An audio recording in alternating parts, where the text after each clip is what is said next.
Hello everyone, welcome to A Slice of My Life, and this video is a video review of the spinner known as the Thruster. I got it from Etsy. It's a store called Spinnymajig or Spinnymajig, and the man behind Spinnymajig is Dan Baggers from Barcelona, Spain. Now, the Thruster comes in this pouch. Very cute little pouch that is handmade by Dan's daughter, if I'm not wrong. It is a jailhouse denim. And it's a very snug fit. As you can see, I will have to slowly kind of yank it out, but it's a very snug fit, just in case you guys are wondering. It goes in a lot easier than it is to come out, so that's actually a plus point, because if it goes in like this, then you're not gonna have it accidentally dropping out. But yeah, it's actually quite cool to have a little bag like this. So there we go. Put the bag aside and let's talk about the Thruster. First of all, I want to tell you guys that this is not a traditional looking Thruster. I made some modifications to both the frame and the buttons, but I'll get into that later. Now, the first thing you'll notice is that this is a 608 bearing rated spinner, but the bearing that came with this guy was a Bones ceramic bearing, and I've already swapped it out for a hybrid bearing. I know that's not the best word to use, but it's actually just, a goldish looking race, and I've also used white cages as well as white ceramic balls. I kind of like swap, different parts of bearings together, so this is kind of like a hybrid of sorts. Yep, and what I've done to this Thruster is I've given it a hammered finish, and I've given it a light heat treatment on the frame itself, as well as heat treated the buttons. As you can see, it's a nice blur polish color. Alright, now I'll get into the story of why I did that later. But first of all, I want to tell you the story of why I bought it in the first place. Now, you guys already know, my very first non-3D printed spinner was the Troika Minim. Once I got the Troika Minim, I was like, that's very interesting, because it was not only just the first non-3D printed spinner I owned, it was also the first tri-spinner I owned. And so I decided I want to know what the difference is, between a plastic spinner and a metal spinner. And so I was on Etsy and I just stumbled upon this, and I was like, wow, this thing actually looks really cool. Quite reminiscent of the Troika Minim, but I decided I wanted to know how a metal spinner feels like. And this thing is heavy because it's made of stainless steel, and it also uses larger stainless steel balls as weights. Fits very comfortable in your hand. As you can see, it's very small form factor, very simple, straightforward, very classic looking form factor, but it's very small and it's very easy to spin. Now, before I go ahead and tell you guys a bit more about the spinning things and stuff like that, I'm gonna give you guys a size comparison. So this is the Troika Minim and this is the Thruster versus a zip tie tri-spinner and versus a standard sized, I guess more or less standard sized 3D printed spinner. As you can clearly see, the Thruster is the smallest out of the whole entire lot. Back to the materials of this spinner, everything is made of stainless steel with the exception of the bearing, of course.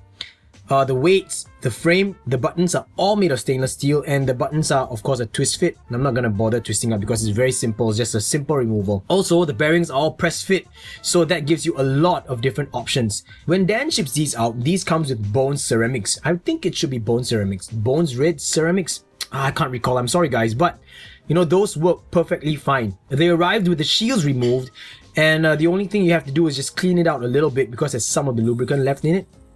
But being a 608 spinner, you could simply just push it out and replace it with any other bearing that you like. And that kind of provides you a little bit of customizability, whatever you like. Now you guys can see, because it is a tri-spinner and it's very nicely weighted, you won't get affected much by the gyro effect, and you can see that it's spinning very smoothly. And it's not fair for me to say, oh, it spins smoothly out of the box or out of the package, because I've already swapped the bearings out. And I have done some modifications to this Thruster to kind of get a better balance overall. But I love the way it looks in the light. Check it out. Nice circles and nice light reflections made by the weights itself. It's kind of mesmerizing, don't you think? Now I'm gonna tell you guys why I had to do the modification. Now, I lent this spinner to a colleague of mine. And I work in an office where it's kind of like 2 stories high. It's about 7 meters, and we are normally situated on the upper level. Now, he was fiddling with it, and I have no idea how, but it slipped out of his hand and he dropped it from the top floor all the way down to the ground. The thing is, the steel weights didn't even come out, but there was a huge dent. I think somewhere here. Yeah, one of the wings on the side. And so I was like, oh man, that kind of sucks. I brought it home and it was, wobbling a little bit. So I decided I'm gonna try out something different.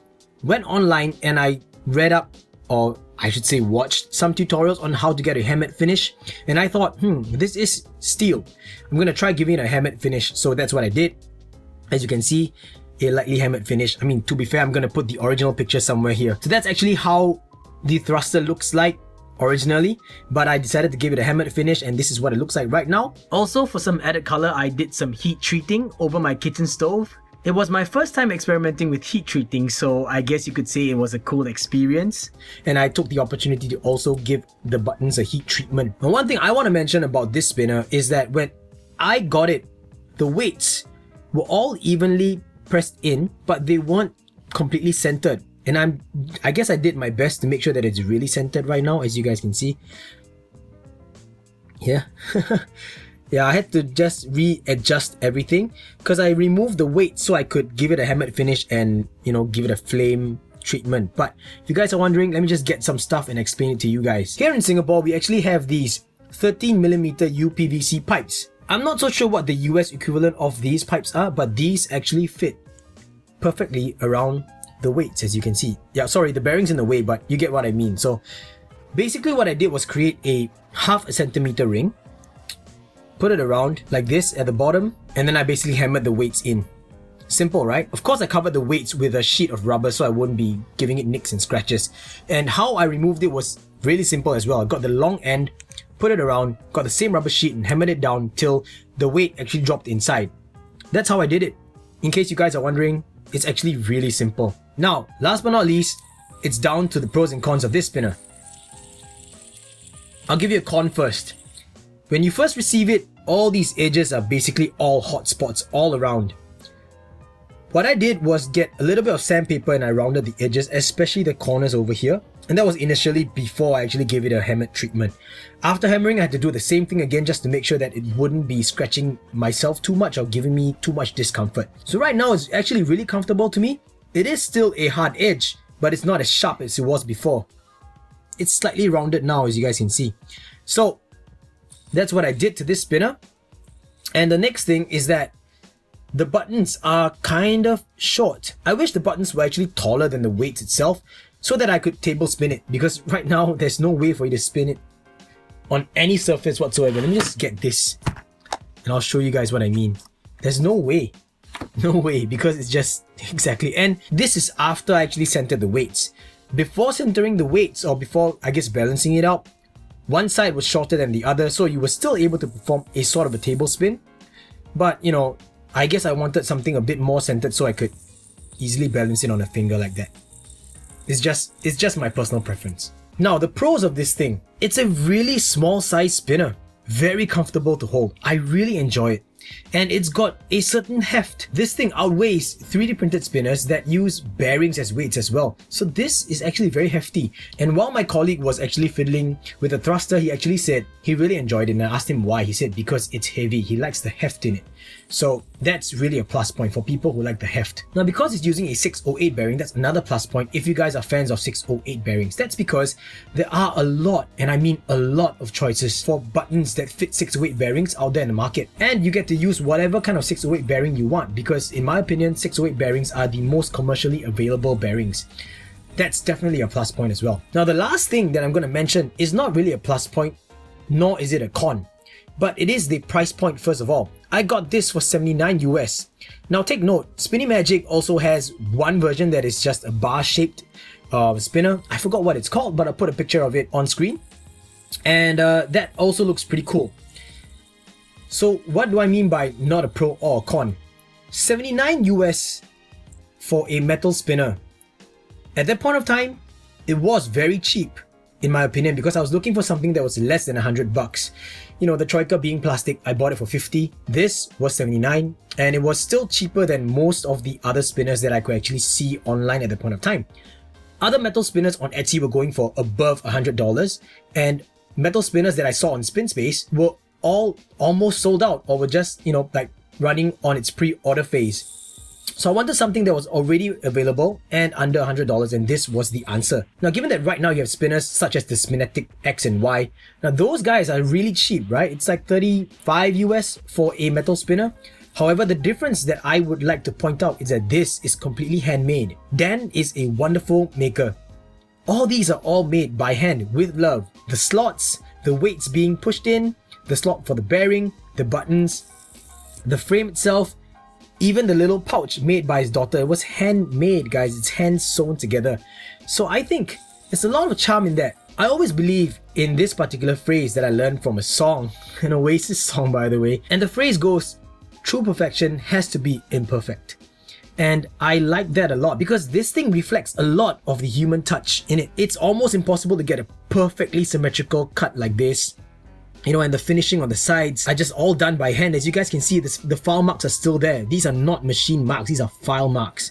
And all done by hand by Dan himself. And I really enjoy that. There's a lot of character gone into this spinner. And for $79, I think it's still pretty cheap, in my opinion. Now, one last thing I'm gonna mention before I actually end this video, guys, is that after I did all these little modifications to the thruster itself, I sent it to Dan, and apparently he mentioned that, I guess, by me doing it inspired him to have new ideas, and from that point onwards, he's been doing quite a lot of cool customizations on his spinners.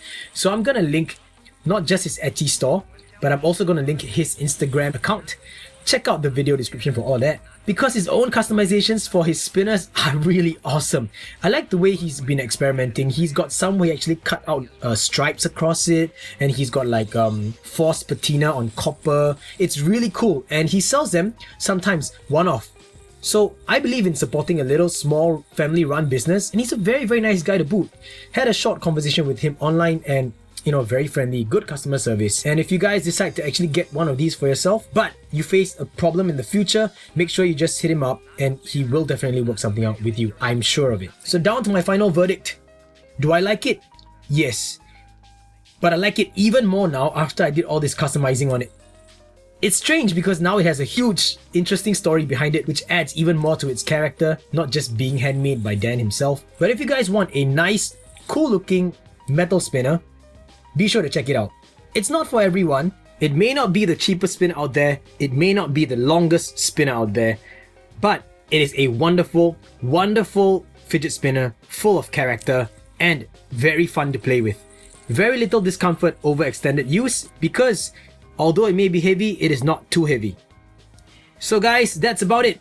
If you guys are interested, make sure you check out the links in the video description and I will see you in the next video. Thanks! Bye!